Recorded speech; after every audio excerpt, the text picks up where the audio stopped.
Venture was a beloved discount department store in the 1980s, especially popular in the Midwest. The company's attempts to expand in the 1990s stretched its resources too thin and led them to struggle financially, eventually resulting in bankruptcy and the chain's closure in 1998.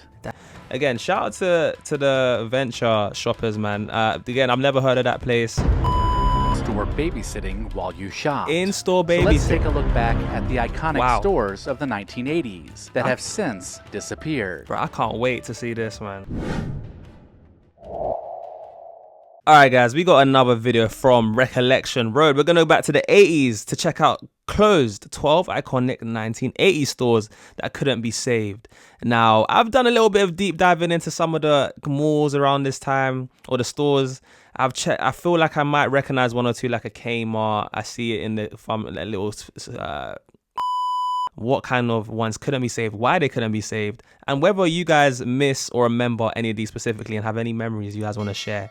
Definitely let me know in the comments below. Speaking of throwbacks to the past, on my Patreon, that's why I'm going to be doing some bonus nostalgic videos for those of you guys that want to get that extra dose of nostalgia. I've got the movie reactions, the album reviews, the sitcom watch reviews. I've got so much content on the Patreon at the moment. And if you guys want to get extra dose, as well as a Gen Z perspective on a lot of these classic throwbacks, raw, unedited, uncensored, then definitely consider checking out the Patreon, linked in the description below. It would be great to support the channel if you guys love my content. And of course, don't forget to subscribe to the channel, turn on those post notifications so you don't miss none of these bangers. And of course, like the video and let me know what other things you guys want me to check out. But with that being said, let's get straight into this video. Let's go.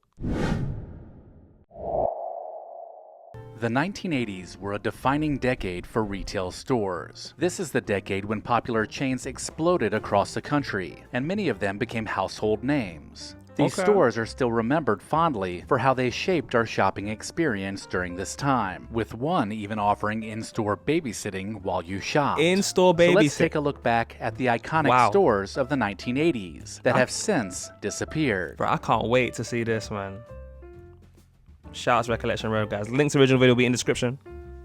Radio Shack was a technology haven during the 1980s, attracting electronics enthusiasts and hobbyists alike. The store was popular for its extensive selection of batteries, cables, and hard-to-find connectors, making it the go-to destination for anyone needing parts to keep their devices running. Radio Shack also played a pivotal role in the early days of personal computing with its TRS-80, one of the first affordable home computers.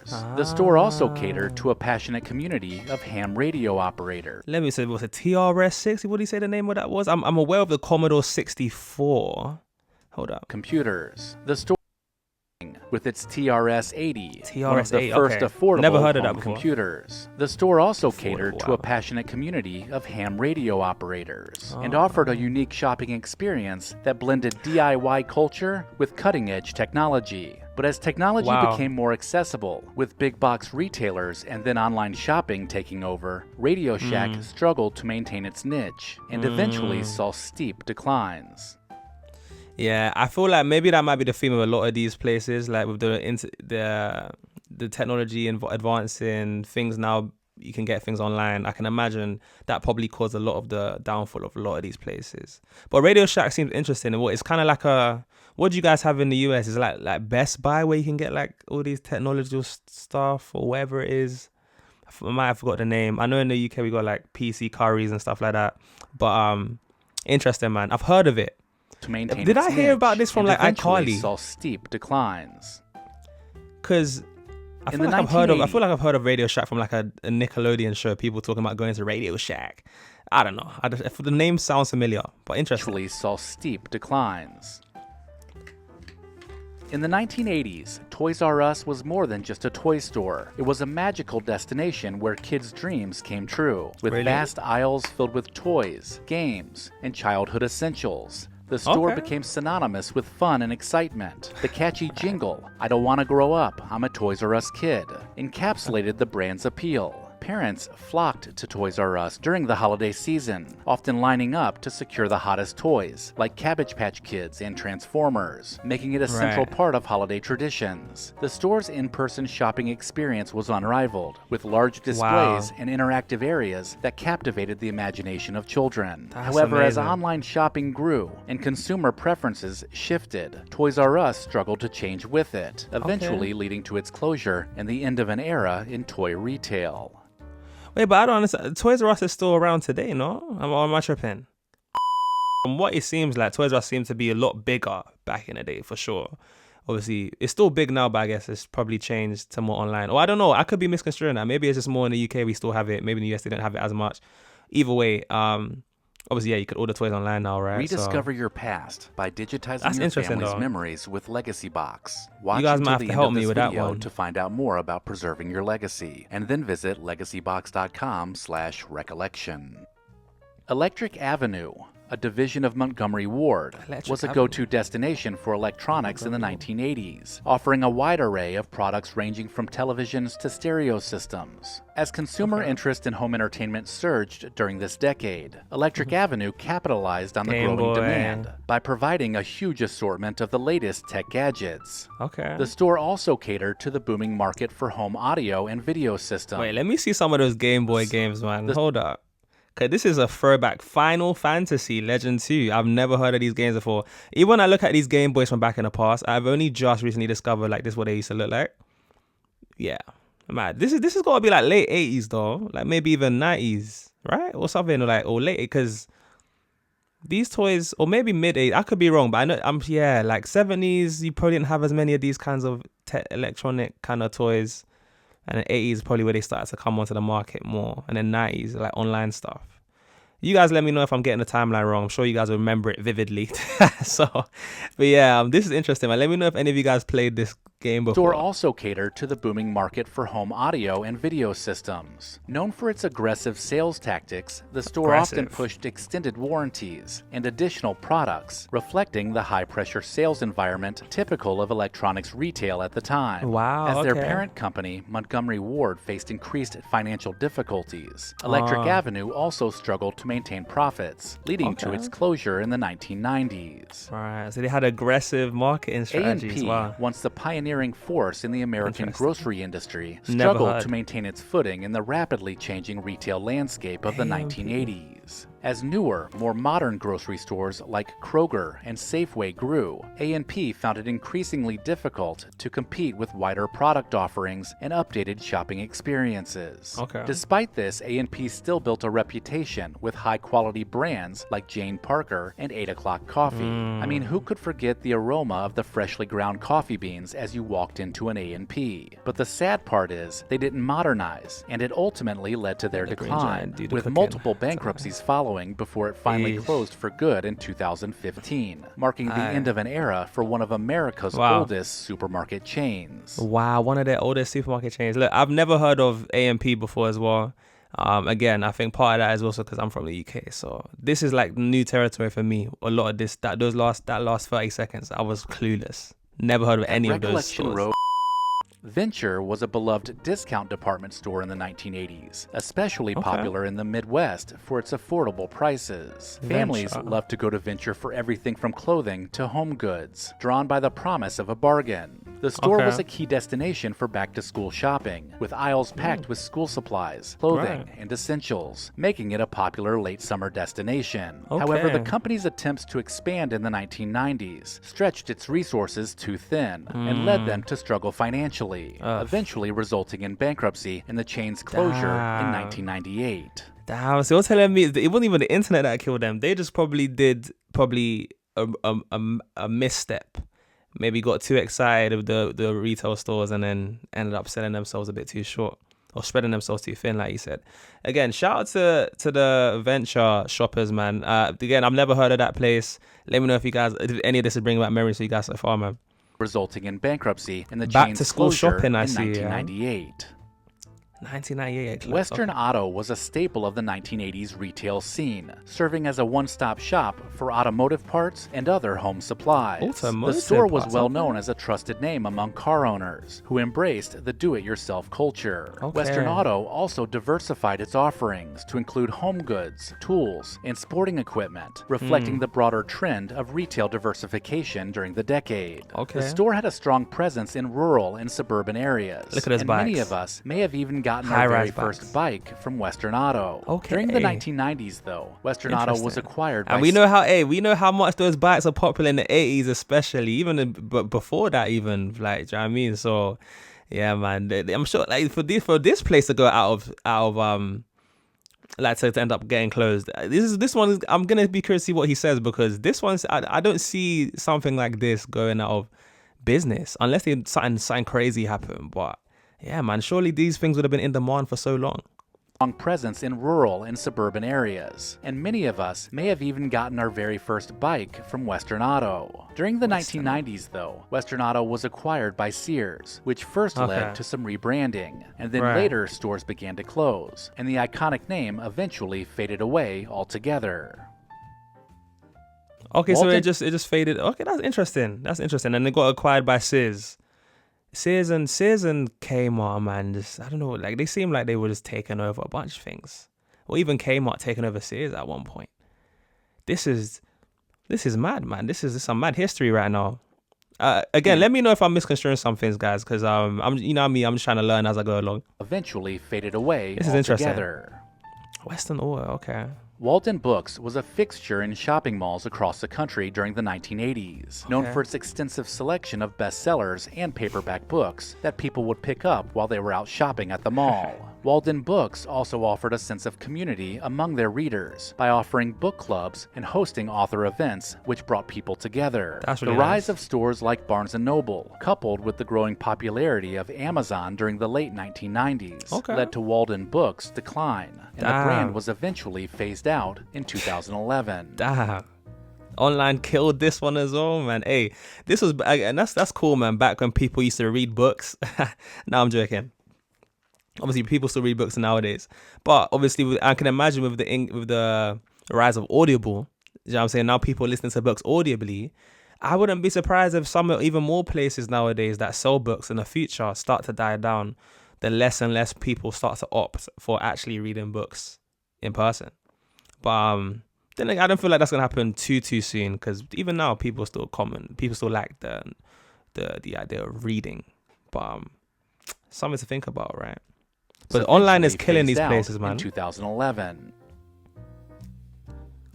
Kmart was a retail giant in the 1980s, known for offering a wide variety of products at discounted prices, making it a go-to shopping destination for most families. The store's famous blue light specials created a sense of excitement and urgency as shoppers rushed to snag deeply discounted items being announced in store. And who could forget the in-store dining options, with some stores having a cafe or even a small food court. The company rapidly grew during the 1980s, which was partially why they began to falter. With so many stores across the country, it was hard to keep up, so Kmart began to look outdated, unable to compete with more modern retailers like Walmart and Target. Competition eventually ruined Kmart, and there are only a couple locations still operating. That's interesting, yeah. I did a video on kind of why Kmart kind of closed, and it was basically kind of echoing what the guy said. Yeah, man, they failing to renovate, but then they were already like also kind of in a lot of debt. They weren't making profit in a sense, right? And led to them not being able to renovate a lot of their stores, and kind of ended up losing out to a lot of the competition that started to rise, right? But with Kmart especially, from a lot of you guys are saying, okay, so this is, again, some of you guys will go to here, this was like the cheaper alternative options, I guess Sears, I guess. But the quality wasn't as good from what I've heard, which is interesting. So look, you guys let me know if there's any memories that you want to share of some Kmart stuff. But yeah, man, shout out to those blue light special commercials, man. Only a couple locations still operating. I'd have liked to experience that. Eckerd's was a well-known pharmacy chain in the 1980s that offered health and beauty products. The store was a trusted name for families looking for convenient, one-stop shopping for everyday essentials like makeup and over-the-counter medications. Eckerd's also capitalized on the growing trend of photo development services, providing a popular place for customers to drop off their film and pick up prints. Despite a strong presence in the Southeast and Mid-Atlantic regions, Eckerd's faced some tough competition in the form of Walgreens and CVS, whose stores began to pop up just about everywhere. As a result, Eckerd's merged with Rite Aid in the 2000s, and the name was eventually phased out. Okay, so it got phased out. Kinney Shoes was a prominent shoe retailer in the 1980s, known for offering affordable footwear for the whole family. The store was a common sight in malls and shopping centers. Look at those shoes, they were man. Especially popular. Those shoes, yeah. When I see these shoes, I feel like I'm now starting to increasingly start to think of the 80s. And I could be like, these shoes could have been more popular in other decades as well. But they're not Adidas, or maybe they are OG. Nah, they're not. They can't be, right? But yeah, these shoes definitely just I can just imagine like my parent wearing something like that. Like, family. The store was a common sight in malls and shopping centers, and they were especially popular for back-to-school shopping. Parents just loved the variety and the value they got with Kinney. But just like with many of the other stores on this list, consumer preferences shifted to big box retailers by the end of the decade, and Kinney Shoes struggled from then on, leading to its eventual closure in 1998. That's tough. That's tough, man. Sears was a retail powerhouse in the 1980s, offering a vast array of products from clothing to appliances, making it a favorite for any American household. The store was also still well known for its catalog, which brought the Sears shopping experience into homes across the country, allowing kids to dream. A lot of you guys are talking about this Sears catalog, man. Let me know what memories this one brings back for you guys. I remember doing a previous video you guys are talking about. You should check out the Sears catalog, which is interesting. So what I'm guessing that's like you just look at free gifts that you'd want, right? Maybe potentially for Christmas even, or some holidays. But yeah, that's interesting. I can't remember ever having to look through a catalog though. Maybe when I was really, really young. If not, I'll go through online and kind of check in many ways a catalog, but just in a digital version of it. The Sears shopping experience into homes across the country, allowing kids to dream big with their Christmas wish book. Sears was also a major player in the home appliance market, with its Kenmore brand becoming a trusted name at home. Other Sears brands included Craftsman, Discover Card, and Allstate, so they pretty much had a hand in a little bit of everything. But during the 1980s, things began to change for Sears, and stores began to lose money. Despite their best efforts, it was an outdated business model, which culminated in the closure of most locations, not to mention the end of an era for an iconic brand. Yeah, that's tough, man.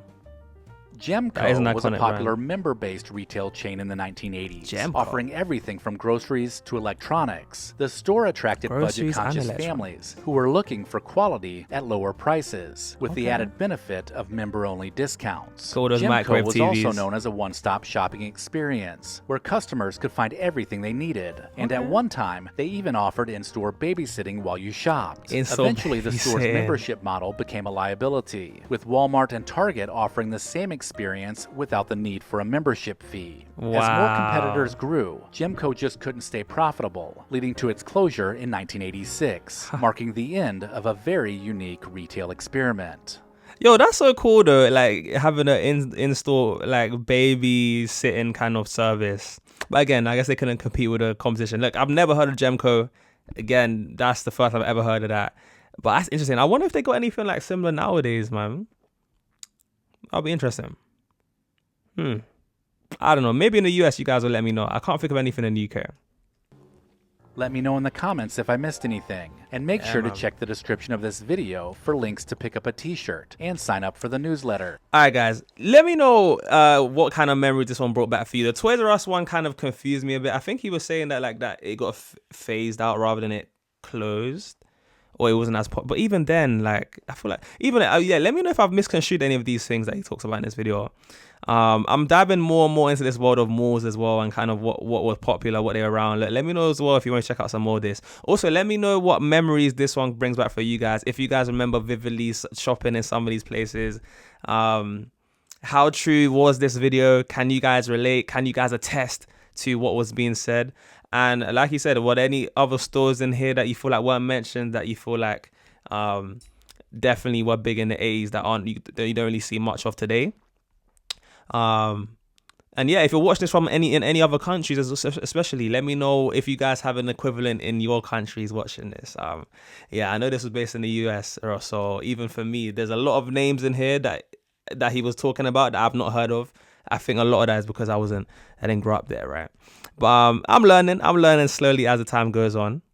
But yeah, guys, look, as always, comment down a yellow heart if you made this point in the video. Let me know who my real ones are who made this point in the video.